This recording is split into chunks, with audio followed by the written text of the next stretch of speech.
É o ano de 1946. Uma menina recém-nascida vem ao mundo. Uma das 12 crianças de uma família tão pobre que, segundo a lenda, seus pais pagaram o médico que realizou o parto com nada mais do que um saco de fubá.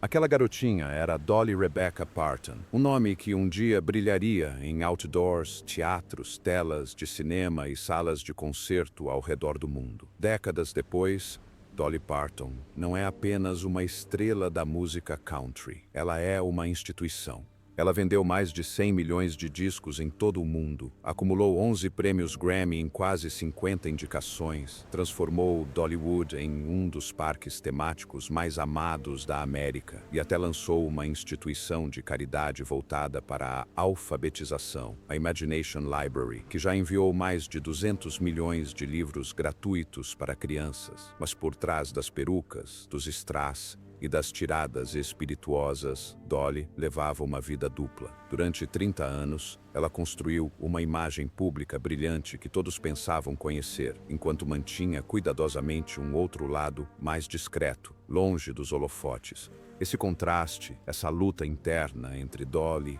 o ícone, e Dolly, a mulher, é o que torna sua história tão fascinante. Não se trata de escândalo ou engano, trata-se de sobrevivência. É sobre uma garota das montanhas Great Smoky que aprendeu desde cedo que às vezes é preciso representar um papel em público para proteger o que realmente importa em particular. O caso de Dolly Parton pode ter sido o de uma cantora de muitas facetas, mas sua vida era tecida com muito mais camadas do que qualquer um jamais imaginou. Para entender a vida dupla de Dolly, primeiro precisamos entender o quão longe ela chegou. Dolly Parton nasceu em 19 de janeiro de 1946 em Locust Ridge, Tennessee, um pequeno povoado perto de Pittman Center, nas Great Smoky Mountains. Ela era a quarta de 2 filhos de Robert Lee Parton, um meeiro e operário da construção civil, e Ave Lee Parton, que mantinha a família unida através da música e da fé. Conta-se que os Parton estavam tão sem dinheiro quando Dolly nasceu que seu pai pagou o médico com um saco de fubá.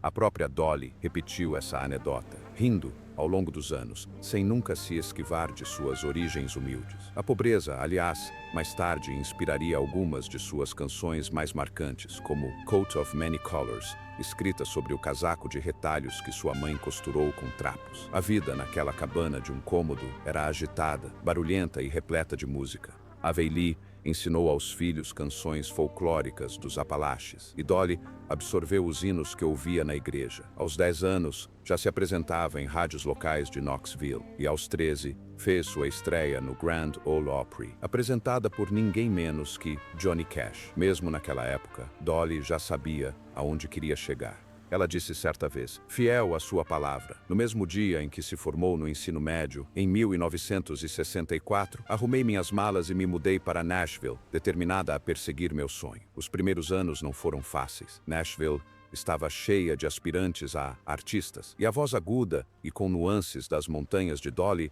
não era exatamente o som popular da época, mas a persistência era sua arma secreta. Ela assinou com a Monument Records, inicialmente direcionada para o pop, mas rapidamente encontrou seu caminho na música country. Sua grande oportunidade surgiu quando Porter Wagoner, estrela do programa de televisão The Porter Wagoner Show, a convidou para participar de um programa com ele em 1967. Essa parceria transformou Dolly em um nome conhecido por todos. Juntos, eles gravaram duetos, fizeram turnês pelo país e construíram uma base de fãs leais. Mas por trás dos sorrisos e das roupas combinando, Dolly já demonstrava que tinha outra vida dentro de si, uma em que não se contentava em ser coadjuvante de ninguém. Em 1974, Dolly tomou a dolorosa decisão de deixar o programa de Wagoner para seguir carreira solo. Para amenizar o impacto, ela escreveu I Will Always Love You, uma balada de despedida que se tornaria uma das canções mais famosas da história. Esse único ato resume perfeitamente a vida dupla de Dolly. Doce na superfície, mas enraizada em decisões difíceis, ambição e a necessidade de se definir em seus próprios termos. A garota que começou sem nada além de uma herança humilde estava agora a caminho de se tornar uma estrela, mas o estrelato exigia mais do que uma boa voz. Era preciso construir uma imagem. E foi aí que a outra vida de Dolly começou a tomar forma. Se você perguntar a Dolly Parton sobre seu estilo, ela dirá sem rodeios: Custa muito dinheiro parecer tão barata. Essa frase de efeito, dita com um toque de ironia, resume a genialidade deliberada de sua persona. Nos anos 70, a música country ainda era definida por homens de chapéu de cowboy, e esperava-se que as mulheres interpretassem um papel doce e recatado. Dolly decidiu subverter isso. Ela usava perucas altíssimas, pintava os lábios de vermelho vivo e vestia vestidos de strass que brilhavam como uma bola de discoteca sob as luzes do palco. Certa vez, confessou que seu visual era inspirado no que ela chamava de vadia da cidade, uma mulher sobre quem se falava em sussurros, mas que era lembrada por sua ousadia. Dolly pensou, se isso é ser vulgar, então ser vulgar com certeza é divertido. Mas eis o segredo. O glamour de Dolly não era apenas moda, era uma armadura. Ao criar Dolly Parton, com seus cabelos volumosos, vestidos decotados e feminilidade exagerada, ela ofereceu ao público algo tão deslumbrante para se concentrar que muitas vezes eles se esqueciam de ir além. Por trás dessa armadura, Dolly conseguia manter sua vida privada exatamente assim, privada. Ela levou esse compromisso tão a sério que admitiu dormir maquiada. Por quê? Porque se um incêndio ou um terremoto acontecesse no meio da noite, ela queria estar pronta para encontrar o público sem quebrar a ilusão. Imagine se importar tanto com a própria imagem, deve ser exaustivo. Mas para Dolly, era uma questão de sobrevivência em uma indústria que descartava mulheres como ultrapassadas, assim que elas pareciam comuns demais. Claro, Dolly soube usar o escrutínio a seu favor. Quando os tabloides especulavam sobre cirurgia plástica, ela se antecipava com uma piada. Se algo está folgado, caído ou arrastando, eu ajeito, chupo ou puxo, brincou ela certa vez. Ao fazer isso, ela transformou a vulnerabilidade em piada, mantendo o controle da narrativa. Mas talvez a parte mais fascinante seja como ela equilibrava transparência e segredo. Dolly podia falar durante horas sobre suas perucas, sua rotina de maquiagem ou até mesmo sobre seu busto avantajado. Mas quando o assunto eram os aspectos mais íntimos de sua vida, seu casamento, suas lutas, sua fé, ela fechava as cortinas. Os fãs achavam que a conheciam, mas a verdade é que só conheciam a versão que ela queria que vissem. Esse equilíbrio não era engano, era estratégia. Ao construir o espetáculo de Dolly, ela protegeu a alma de Dolly. Ela criou um espaço onde pudesse sobreviver às pressões da fama, manter o controle de sua carreira e ainda preservar suas verdades mais profundas. E, no entanto, como veremos, as contradições de Dolly só se multiplicaram. Ela era a rainha deslumbrante da música country, mas também a mulher que chocou os fãs ao posar para a Playboy. Era uma cristã devota que compunha música gospel, enquanto, simultaneamente, buscava o sucesso comercial nas paradas pop e rock. Ela era generosa e filantrópica, mas também astuta nos negócios, transformando-se em uma marca décadas antes de isso se tornar comum. A peruca e os strass não eram apenas um visual, eram a máscara que lhe permitia viver duas vidas, uma para o mundo e outra para si mesma. Quando os strass começaram a ofuscar e as perucas atingiram alturas impressionantes, Dolly Parton já havia se consolidado como uma marca. Mas toda marca tem suas letras miúdas, e a de Dolly era escrita com tinta invisível. Vamos começar com o mistério mais duradouro, seu casamento. Dolly Parton casou-se com Carl Thomas Dean em 30 de maio de 1966. A cerimônia foi pequena, apenas Dolly, Carl, a mãe dela, o pastor e a esposa do pastor. Carl foi seu companheiro por quase 6 décadas, mas para a maioria dos fãs, ele é um fantasma. Raramente aparece em público, nunca comparece a tapetes vermelhos e recusa entrevistas com uma consistência que poderia render uma medalha de ouro olímpica. Isso alimentou inúmeras especulações. Ele era real? Estavam eles secretamente divorciados? Dolly estaria escondendo algum caso amoroso? Ela entrava na onda dos rumores com humor, chegando a brincar que as pessoas pensavam que ela tinha um manequim no armário chamado Carl. Na verdade, Carl simplesmente detestava os holofotes. Enquanto Dolly construía o Dollywood, fazia turnês em estádios e estrelava a série Nove to 5, Carl administrava uma empresa de pavimentação asfáltica e levava uma vida discreta em Nashville. Esse contraste é impressionante. Dolly deslumbrante em lantejoulas, Carl de botas de trabalho em casa. Era um dos exemplos mais claros de sua vida dupla. E depois há a fé de Dolly. Ela nunca se esquivou de falar sobre seu cristianismo. Criada nas montanhas Great Smoky, a música gospel estava intrinsecamente ligada à sua essência. Ela lançou vários álbuns gospel e insiste que reza todos os dias. No entanto, em 1978, Dolly chocou os fãs conservadores ao posar para a Playboy. Ela não posou nua. Ela usava o famoso traje de coelhinha, com orelhas e tudo, mas a ideia de uma cantora country gospel aparecer na Playboy era quase escandalosa. Dolly minimizou a situação, rindo mais tarde e dizendo que fez isso porque se achava bonitinha na época e queria exibir isso enquanto podia. Essa contradição, Bíblia em uma mão, orelhas de coelho na outra, é a essência da Dolly. Ela nunca se encaixou perfeitamente em uma única categoria, e talvez essa seja a chave.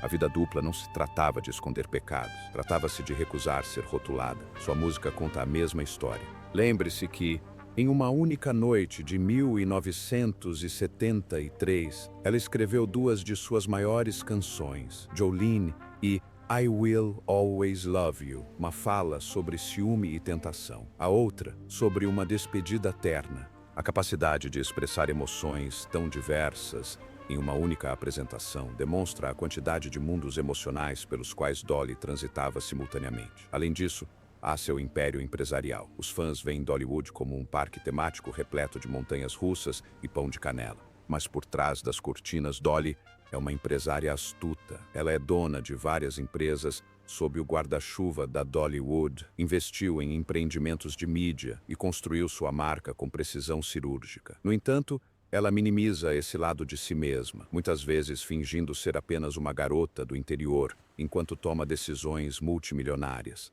Essa é outra faceta de sua vida dupla, a CEO astuta, escondida sob os vestidos brilhantes. E não podemos nos esquecer da filantropia. A Biblioteca da Imaginação de Dolly, lançada em 1995, já enviou mais de 200 milhões de livros gratuitos para crianças em todo o mundo. Ela financiou hospitais, bolsas de estudo e, como é sabido, doou $1 milhão para a pesquisa da vacina contra a Covid-19 na Universidade Vanderbilt. Mesmo assim, ela sempre faz questão de minimizar sua generosidade, insistindo que não a pratica em busca de elogios. Dolly disse certa vez: "Acho importante retribuir quando se é abençoado. E eu fui mais abençoada do que jamais mereci." Mesmo assim, até mesmo sua filantropia tem uma faceta dupla. O público vê a generosidade. Dolly vê uma missão enraizada na pobreza de sua infância e em sua fé, o lado de sua vida que ela geralmente mantém mais discreto. Assim, nas décadas de 1980 e 90, Dolly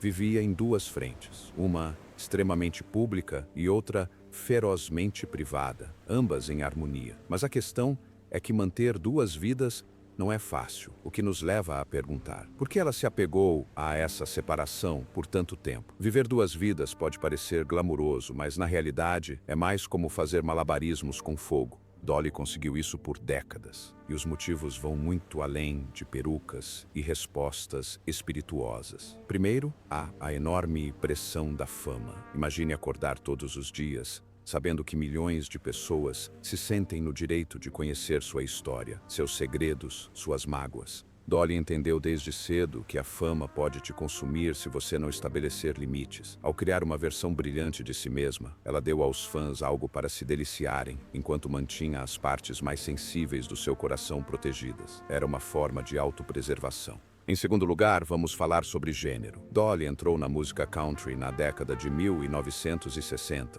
quando se esperava que as mulheres fossem doces, submissas e secundárias. Ao exagerar sua feminilidade, a maquiagem, as perucas, o humor sobre sua figura, ela se apropriou da piada antes que alguém pudesse usá-la contra ela. Quando os críticos a chamavam de extravagante demais, ela ria ainda mais alto. Quando zombavam de seus seios, ela transformava isso em piada. Isso é poder, e essa persona permitiu que ela galgasse degraus que, de outra forma, poderiam ter sido arrancados dela. Em terceiro lugar, há o controle. Dolly não era apenas uma cantora. Ela era compositora e empresária. Detinha os direitos autorais de suas músicas. Uma decisão que lhe garantiu milhões quando a versão de Whitney Houston para I Will Always Love You se tornou um dos singles mais vendidos de todos os tempos. Ela sabia que para manter o controle sobre sua música e seu dinheiro, precisava ter uma visão de longo prazo. A Dolly pública distraía o mundo, enquanto a Dolly privada assinava contratos, construía impérios e jogava xadrez, enquanto todos pensavam que ela estava jogando damas. Mas não se engane, a vida dupla tinha seus riscos. Guardar segredos significava alimentar rumores. Durante décadas, os tabloides especularam sobre tudo, desde sua sexualidade e seu casamento até supostos casos com colegas de elenco. Dolly descartava tudo isso com humor, dizendo: as pessoas estão sempre falando. Se estão falando de mim, pelo menos estão deixando outra pessoa em paz. Ainda assim, o desgaste mental de sempre ter que se esquivar, de sempre editar as respostas, devia ser enorme. Havia momentos em que o cansaço era evidente. Em entrevistas dos anos 80, é possível ver Dolly fazer uma pausa antes de responder a perguntas sobre Carl Dean ou sobre a solidão na estrada. Em sua autobiografia de 1994, Dolly, My Life and Other Unfinished Business, Dolly, Minha Vida e Outros Assuntos Pendentes, ela admitiu ter sofrido crises de depressão e insegurança. Chegou a confessar um período na década de 1980 em que cogitou o suicídio, um lembrete contundente de que por trás das perucas havia um ser humano tentando lidar com a vida. Então, por que manter a vida dupla se era tão exaustiva? Porque a alternativa, abrir mão de tudo, era pior. Dolly disse certa vez: não vou me limitar só porque as pessoas não aceitam o fato de que posso fazer algo diferente. Ao separar sua vida privada de sua vida pública, ela se deu espaço para se expandir, experimentar e sobreviver. E de certa forma, funcionou brilhantemente. Pense assim, quando os fãs viam Dolly em um macacão de strass fazendo piadas sobre seus seios, eles se divertiam. Quando Dolly ia para casa, tirava a peruca e se sentava com Carl Dean na varanda, ela estava segura. Ambas as vidas importavam, mas não precisavam se cruzar. Mesmo assim, manter esse equilíbrio por 30 anos foi uma tarefa extremamente delicada. E como toda tarefa delicada, houve momentos em que a corda tremeu, em que o lado íntimo de Dolly transpareceu por trás da cortina e lembrou ao mundo que ela era mais do que lantejoulas e atitude. Ao manter Carl longe dos holofotes, Dolly garantiu que teria uma parte de sua vida intocada pela fama. Era uma dupla dinâmica. Dolly Parton, a superestrela mundial, e Dolly Parton, a esposa reservada que preparava o jantar em casa. Essa dualidade foi o que a manteve sã em uma indústria que engole as pessoas por inteiro. Poucos fãs sabiam de sua luta contra a depressão na década de 1980, um período que ela descreveu posteriormente em sua autobiografia, Minha Vida e Outros Assuntos Pendentes. Ela mascarava isso com seu humor e energia característicos, mas por trás do brilho, ela enfrentava silenciosamente problemas de saúde, decepções amorosas e desgaste emocional. Somente anos depois, ela se abriu sobre aqueles momentos, provando mais uma vez que a Dolly que víamos no palco era apenas metade da história. Em outras palavras, a máscara brilhante de Dolly não era engano, era estratégia, era a maneira dela de nos dar exatamente o que queríamos, enquanto guardava para si o que realmente precisava. Por um lado, Dolly Parton é a imagem da hospitalidade sulista, gentil, generosa e voltada para a família. Por outro, ela é ousada, arrojada e completamente destemida em chocar o mundo. Quem mais poderia doar milhões para a alfabetização infantil e pesquisas médicas e, ao mesmo tempo, posar para a Playboy? Essa é Dolly. Ela usou a icônica fantasia de coelhinha em 1978, repetiu o look aos 75 anos para o aniversário do marido e disse aos fãs: fiz isso porque ainda tinha seios na cintura. Clássica Dolly, e ainda tem a sua filantropia. Dolly não apenas retribui, ela reinventa o significado de retribuir. Sua biblioteca da imaginação, que começou como um programa no Tennessee, já enviou mais de 200 milhões de livros gratuitos para crianças no mundo todo. Ela também doou discretamente $1 milhão americanos para ajudar a financiar a pesquisa da vacina contra a Covid-19 da Moderna em 2020. Um gesto que levou as pessoas a dizerem em tom de brincadeira: esqueçam os super-heróis. Dolly Parton é a razão pela qual podemos sair de casa novamente. Mas é aqui que suas contradições se tornam ainda mais deliciosas. Embora tenha construído um império na música country, Dolly nunca teve medo de transitar entre gêneros. Na década de 1980, Ela se aventurou no pop com sucessos como Novo to Cinco e Here You Come Again. E em 2023, aos 77 anos, ela se consagrou como uma verdadeira estrela do rock com o álbum Rockstar. Estamos falando de duetos com Paul McCartney, Elton John, Stevie Nicks e muitos outros. Os fãs ficaram boquiabertos, os críticos impressionados, e Dolly apenas sorriu. Ela admitiu que só gravou o disco porque foi incluída no Hall da Fama do Rock and Roll e sentiu que precisava merecer. Esse é o estilo da Dolly. Quando desafiada, ela não apenas aparece, ela aparece maior, mais ousada e mais brilhante do que qualquer outra pessoa. E, no entanto, por baixo de todas as contradições, existe um fio condutor. Dolly faz o que Dolly quer. Ela não se prende a categorias ou expectativas. Ela consegue ser pura e sensual, humilde e extravagante, reservada e exuberante, tudo ao mesmo tempo. Esse é o paradoxo que a torna atemporal. A história de Dolly Parton é o conto de fadas americano por excelência. Ela nasceu em uma cabana de um cômodo nas montanhas Smoky, paga com um saco de farinha de milho. Cresceu sem eletricidade, sem encanamento e, muitas vezes, sem sapatos. Mesmo assim, transformou essas origens humildes na base de uma das carreiras mais notáveis da história da música. Sua suposta vida dupla não tinha a ver com escândalo, mas sim com sobrevivência. Dolly construiu uma persona pública deslumbrante que lhe permitia brilhar no palco, enquanto mantinha sua verdadeira essência protegida nos bastidores. Por 30 anos, ela viveu essa vida dupla sem problemas, não enganando ninguém, mas ao mesmo tempo enganando a todos. E talvez essa seja a verdadeira lição. Dolly Parton nos ensina que você não precisa ser apenas uma coisa. Você pode ser brilho e garra, fé e liberdade, fantasia e realidade. Você pode ser Dolly Parton, o ícone, e Dolly Parton, a mulher, e pode deixar ambas as vidas florescerem sem concessões. Então, quando dizemos que Dolly viveu uma vida dupla por 30 anos, o que realmente queremos dizer é o seguinte: Dolly viveu a vida em seus próprios termos. E ao fazer isso, ela não se tornou apenas uma superestrela, mas sim um ícone do folclore, uma lenda viva cuja história será contada muito depois do último brilho se apagar. Obrigada por assistir até o final. Aliás, qual momento da vida dupla de Dolly Parton mais te surpreendeu? Conte pra gente nos comentários. E já que você está por aqui, curta, inscreva-se e ative o sininho para ficar sempre na primeira fila e não perder nossos próximos conteúdos.